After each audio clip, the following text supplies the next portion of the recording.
लेकिन अनफॉर्चुनेटली ये जो सो कॉल्ड लीडरशिप है पीटीआई की, इसने अपने वर्कर्स के साथ वफा नहीं की। ये बात आपको मेरी बहुत बुरी लगेगी, लेकिन क्योंकि मैं ऑन ग्राउंड मौजूद था, मैंने वहां पे देखा है कि पीटीआई का जो वर्कर है उसने किस जुर्रत और बहादुरी से सिर्फ चंद मिनट नहीं कई घंटे तक जो रियासती क्रैकडाउन है, पहले दिन के वक्त उसका मुकाबला किया और उसके बाद फिर रात के वक्त मुकाबला किया। रात को जब फायरिंग शुरू हुई और क्रैकडाउन शुरू हुआ तो पीटीआई के वर्कर्स फौरी तौर पे उन्होंने हड़बूंग नहीं मचाई, वो भागे नहीं है। खैर बुखारी साहबा, जो 26 नवंबर को जो पीटीआई जिस ट्रेजेडी का शिकार हुई है और जिस लीडरशिप क्राइसिस का शिकार हुई है, और अली मीन गंडापुर साहब जो हैं उनके बारे में बहुत से सवालात उठाए गए हैं, तो अगर अली मीन गंडापुर साहब जो हैं उनके सूबे में गवर्नर राज लगा दिया जाता है तो ये तो उनके लिए बहुत बड़ी रिलीफ होगी।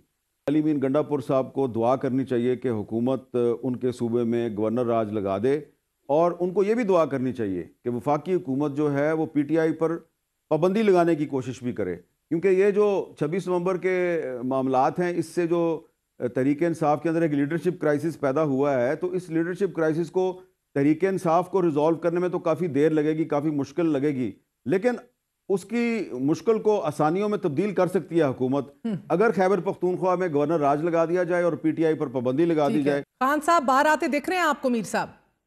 देखिए, जो हुकूमत जो है वो मतीउल्लाह जान की रिपोर्टिंग से खौफजदा हो, जो हुकूमत शाकिर महमूद अबान के एक ट्वीट से खौफजदा हो जाए, वो हुकूमत इमरान खान से कितनी खौफजदा होगी।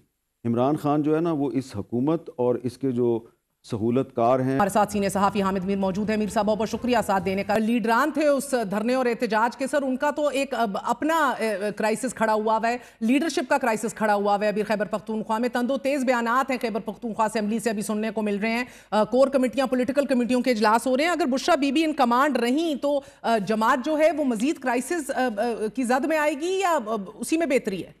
देखिए, बुशरा बीबी कोई इन कमांड ना पहले थी ना अब हैं। मुझे लगता यह है कि वो ज़बरदस्ती उन्होंने कमांड एंड कंट्रोल का जो सिस्टम है उस पर कब्ज़ा किया हुआ था, इसलिए कि बुशरा बीबी जो है ये उनका पहला पॉलिटिकल एडवेंचर था। उन्होंने निकलने से पहले कहा था कि मैं उस वक्त तक डी चौक से वापस नहीं आऊँगी जब तक मैं खान को रहा नहीं करवाती। तो अपने पहले ही पॉलिटिकल एडवेंचर में वो बहुत बुरी तरह नाकाम हुई। बल्कि मैं ये समझता हूँ कि जो नुकसान हुआ है, जो पीटीआई के वर्कर्स का नुकसान हुआ है, उसमें बुशरा बीबी और अली मीन गंडापुर का भी किरदार है। इसलिए कि अगर आपको पता था कि हुकूमत ने ये कुछ कर देना है तो आप उनको इतनी आगे लेके क्यों आए? अगर आप ये कहते हैं कि भाई वहाँ पे इतनी फायरिंग हो रही थी तो हम क्या करते, हम अपने आप को मरवा देते, तो आप अगर नहीं मरना चाहते और आप वहाँ से भाग गए तो आपने अपने वर्कर्स को क्यों मरवाया? ये तो पहले आपको सोचना चाहिए था। तो मैं ये समझता हूँ कि जो पीटीआई का वर्कर है उसने इमरान खान की जो क़यादत है उस पर एतमाद का इजहार किया, इमरान खान के साथ वफा की, लेकिन अनफॉर्चुनेटली ये जो सो कॉल्ड लीडरशिप है पीटीआई की, इसने अपने वर्कर्स के साथ वफा नहीं की। ये बात आपको मेरी बहुत बुरी लगेगी, लेकिन क्योंकि मैं ऑन ग्राउंड मौजूद था, मैंने वहाँ पे देखा है कि पीटीआई का जो वर्कर है उसने किस जुर्रत और बहादुरी से सिर्फ चंद मिनट नहीं कई घंटे तक जो रियासती क्रैकडाउन है, पहले दिन के वक्त उसका मुकाबला किया और उसके बाद फिर रात के वक्त मुकाबला किया। रात को जब फायरिंग शुरू हुई और क्रैकडाउन शुरू हुआ तो पीटीआई के वर्कर्स फौरी तौर पे उन्होंने हड़बूंग नहीं मचाई, वो भागे नहीं है। पीटीआई का वर्कर दुम दबा के नहीं भागा। हाँ, ये मैं कहूँगा कि उनके जो कुछ सो कॉल्ड लीडर थे वो दुम दबा के भागे, और वो उस वक्त भागे जब मैं कथा कलामी माफ, ये मुझे बताइएगा मीर साहब, गवर्नर राज की बात हो रही है खैबर पख्तूनख्वा में, अगर लग गया तो क्या असरात मुरत्तब होते देख रहे हैं? मेहर बुखारी साहबा, जो 26 नवंबर को जो पीटीआई जिस ट्रेजेडी का शिकार हुई है और जिस लीडरशिप क्राइसिस का शिकार हुई है, और अली मीन गंडापुर साहब जो हैं उनके बारे में बहुत से सवालात उठाए गए हैं, तो अगर अली मीन गंडापुर साहब जो हैं उनके सूबे में गवर्नर राज लगा दिया जाता है तो ये तो उनके लिए बहुत बड़ी रिलीफ होगी, और मैं समझता हूँ कि ये उनके लिए जहमत नहीं बल्कि रहमत बन जाएगी।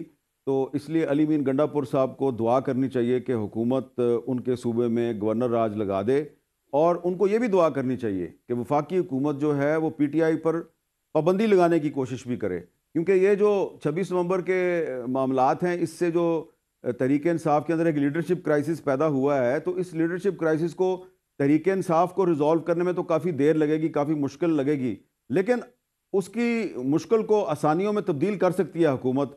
अगर खैबर पख्तूनख्वा में गवर्नर राज लगा दिया जाए और पीटीआई पर पाबंदी लगा दी जाए, एक मजलूम पार्टी बन जाएगी और अगले कई साल तक इमरान खान जो है वो पाकिस्तानी अवाम का हीरो बन के जिंदा रहेगा। हर चीज का दिफा करने के लिए पीछे दौर का हवाला दिया जाता है इस हुकूमत की तरफ से। आप क्या कंपैरिजन करेंगे दोनों अदवार का, मीडिया राइट्स और पॉलिटिकल विक्टिमाइजेशन के हवाले से?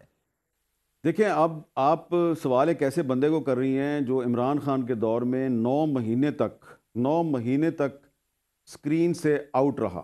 9 महीने तक मुझ पर पाबंदी थी और मुझे कभी भी इमरान खान साहब ने बुला के ये नहीं पूछा कि आपको किसने ऑफर किया हुआ है, तो उनको तो पता था किसने ऑफर किया हुआ है। फिर उनके दौर में मतीउल्लाह जान साहब अगवा हुए, उनके दौर में असद तूर को उनके घर में घुस के मारा गया, उनके दौर में अबसार आलम पे गोलियां चली। तो इमरान खान के दौर में भी जो मीडिया है उस पर बड़ी पाबंदियां लगी। मीडिया जो मोहसिन नकवी साहब हैं, वजीर दाखिला हैं, और आपको उनके एक्शंस में काफ़ी गुस्सा नज़र आता है तहरीक इंसाफ के खिलाफ। इनके टीवी चैनल पे भी पाबंदी लगी थी और भी बहुत से टीवी चैनल थे उन पर भी पाबंदियां लगी थी। तो इमरान खान साहब को अगर कमेटी टू प्रोटेक्ट जर्नलिस्ट और आरएसएफ ने मीडिया प्रेडेटर कहा था तो बिल्कुल सही कहा था, लेकिन वो उस दौर में जो अपोजिशन के खिलाफ कार्रवाई थी वो 15-20 अपोजिशन के जो रहनुमा थे उन तक महदूद थी। इस दौर में तो मीडिया के साथ साथ न सिर्फ ये कि जुडिशरी के खिलाफ इन्होंने क्रैकडाउन शुरू किया हुआ है, जुडिशरी को इन्होंने ऊपर से नीचे तक हिला दिया है, इन्होंने सर्विंग जजेस जो हैं उनको टेरराइज किया है, बल्कि इन्होंने तो सैकड़ों नहीं बल्कि हज़ारों पॉलिटिकल वर्कर्स को गिरफ्तार कर लिया है। तो मैं ये कहूँगा कि अगर हम कंपैरिजन करें तो इमरान खान के दौर में सिर्फ जो मीडिया और अपोजिशन की मखसूस लीडरशिप जो है वो सियासी इंतकाम का निशाना थी, लेकिन शहबाज शरीफ साहब जब से वज़ीर आज़म बने हैं तो इनके दौर में तो मीडिया के साथ साथ जुडिशरी और पॉलिटिकल पार्टीज़ के वर्कर्स जो हैं वो भी इंतकाम का निशाना है। तो इस लिहाज से देखा जाए तो पॉलिटिकल विक्टिमाइजेशन और सहाफ़त की आज़ादी पर हमले के हवाले से शहबाज शरीफ साहब इमरान खान पर सबकत ले गए हैं और इमरान खान पीछे रह गए। शहबाज शरीफ बहुत आगे निकल गए हैं, बहुत आगे निकल गए हैं, और वक्त आएगा कि जब उनको अपनी गलतियों का एहसास होगा। खान साहब बाहर आते दिख रहे हैं आपको मीर साहब? देखिए, जो हुकूमत जो है वो मतीउल्लाह जान की रिपोर्टिंग से खौफजदा हो, जो हुकूमत शाकिर महमूद अबान के एक ट्वीट से खौफजदा हो जाए, वो हुकूमत इमरान खान से कितनी खौफजदा होगी। इमरान खान जो है ना वो इस हुकूमत और इसके जो सहूलतकार हैं वो उन सब के हवास पे सवार है। बहुत शुक्रिया मीर साहब हमारे साथ मौजूद थे।